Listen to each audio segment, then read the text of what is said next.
Hello, student.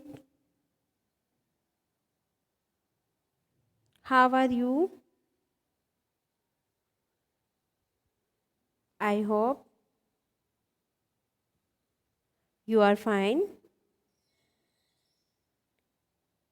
तो आज हम पढ़ेंगे हमारी पाठ्य पुस्तक ज्ञानोदय कक्षा 5 का 18वां अध्याय पुनः पढ़ाई। तो इसका भावार्थ हम कर चुके हैं। आज हम करेंगे इसकी बुक एक्टिविटीज। तो सबसे पहले हमारे हैं शब्दार्थ, जिसमें शाला का अर्थ होगा विद्यालय,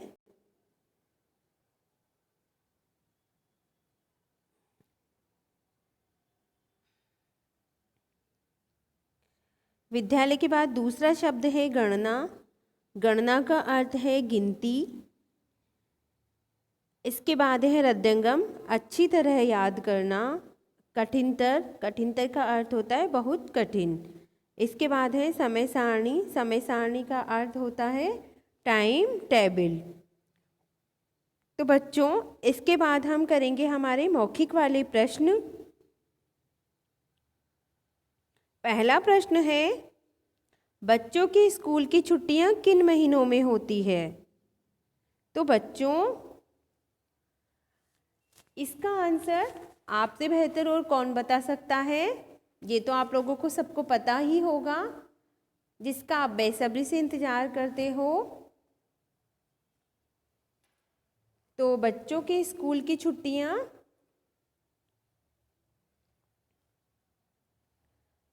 मई और जून में लगती हैं।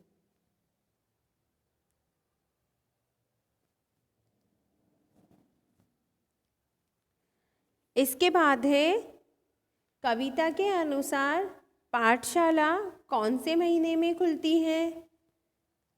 तो बच्चों, कविता के अनुसार पाठशाला जुलाई के महीने में खुलती है। कवि क्या हृदयंगम करना चाहता है? तो कवि अपनी जो पढ़ाई है उसको हृदयंगम करना चाहता है। नेक्स्ट क्वेश्चन है, कवि अपनी दिनचर्या कैसे करना चाहता है? तो कवि अपनी दिनचर्या नियमित करना चाहता है। नेक्स्ट क्वेश्चन है, कवि हर दिन क्या पढ़ना चाहता है? तो बच्चों, कवि हर दिन नई पुस्तकें पढ़ना चाहता है। ये हमारे ओरल के लिए क्वेश्चन है, जिनका आंसर आपको ओरल ही याद करना है। नेक्स्ट है हमारी सेकंड एक्टिविटी, निम्नलिखित प्रश्नों के उत्तर दीजिए। तो यहाँ पर हमारा पहला प्रश्न है, पाठशाला खुलने पर कवि को क्या क्या चीज़ें नहीं मिली? तो बच्चों, पाठशाला खुलने पर कवि को नई कक्षा, कुछ नए साथी, नई पुस्तकें और नए बस्ते मिले तथा नए शिक्षक भी मिले। इसके बाद है हमारा नेक्स्ट क्वेश्चन, नई कक्षा में आकर कवि क्या संकल्प करता है?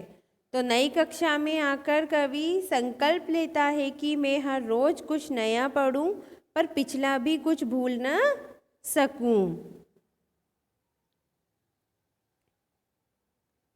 इसके बाद है नेक्स्ट क्वेश्चन, कवि का मन उत्साहित क्यों है?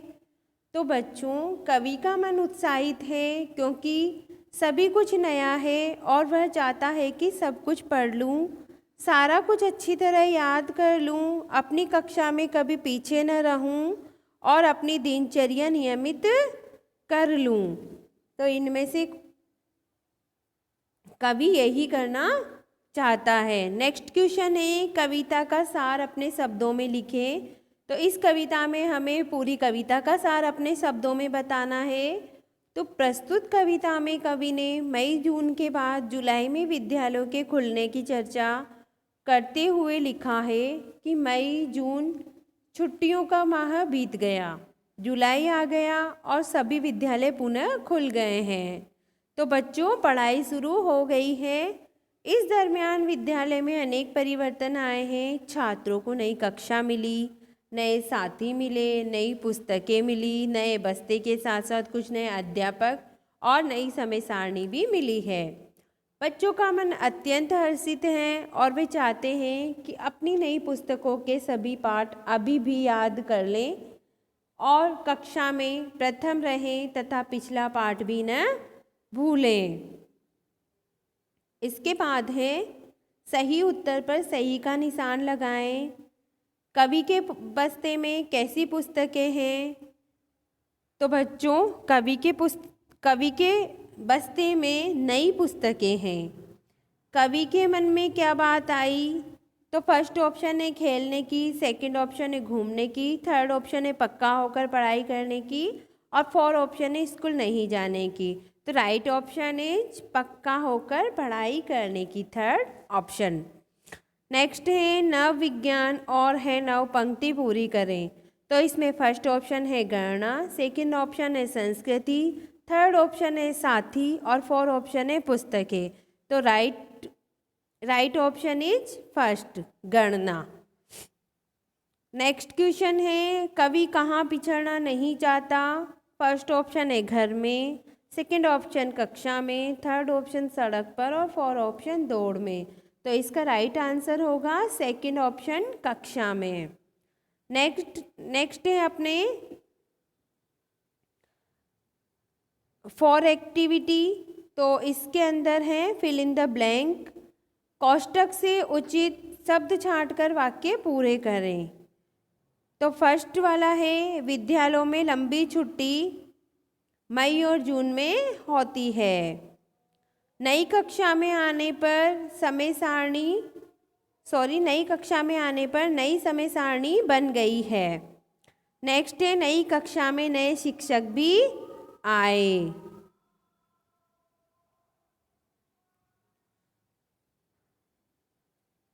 इसके बाद है हमारे लैंग्वेज संबंधी जो अपनी ग्रामर है उसका टॉपिक है।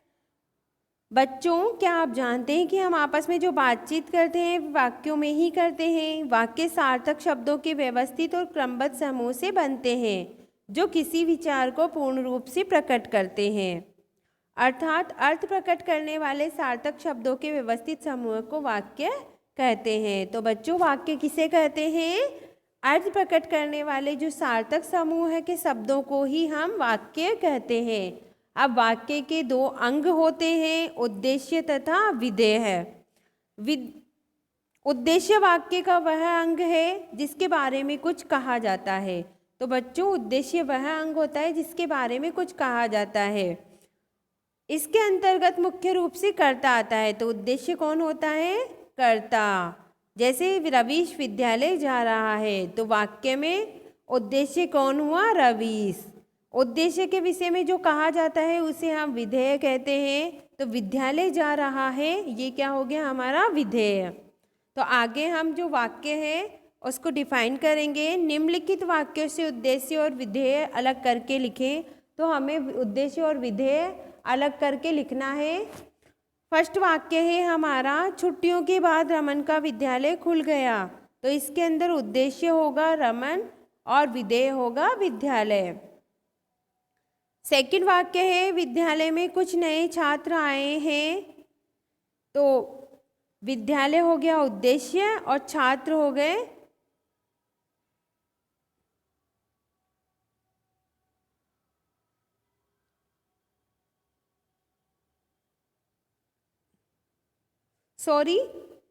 कुछ नए छात्र आए हैं हो गया विधेय।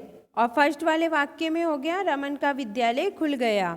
इसके बाद है नीता परीक्षा में उत्तीर्ण हो गई। तो यहाँ पर उद्देश्य है नीता और परीक्षा में उत्तीर्ण हो गई है विधेय।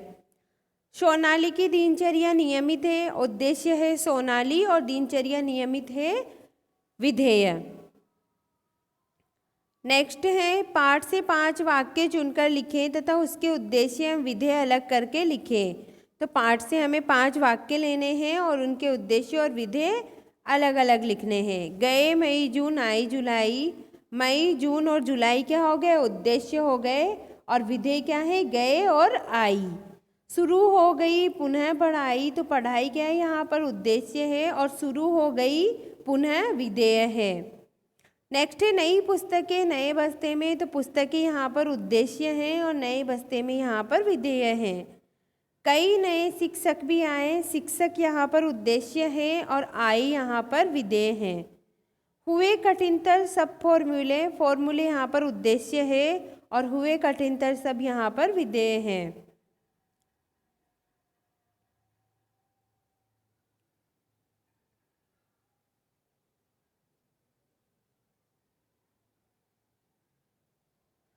तो बच्चों इस अध्याय के प्रश्नोत्तर यहीं पर ख़त्म होते हैं और सभी बुक एक्टिविटीज भी यहीं पर ख़त्म होती हैं। तो आज का